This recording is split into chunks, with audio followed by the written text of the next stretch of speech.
ನವಗ್ರಹ cinema release ಆಗ್ತಾ ಇದೆ. ದರ್ಶನ್ ಸಿನಿಮಾ ಕಂಡು ಅಭಿಮಾನಿಗಳು ಫುಲ್ ಖುಷಿಯಾಗಿದ್ದಾರೆ. ಈಗಾಗಲೇ ಸಿನಿಮಾದ ಟಿಕೆಟ್ ಸೋಲ್ಡ್ ಔಟ್ ಆಗಿದೆ.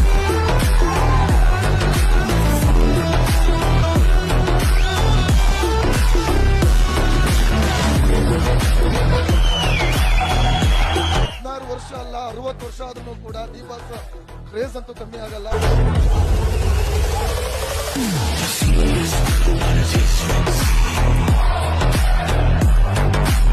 Big screen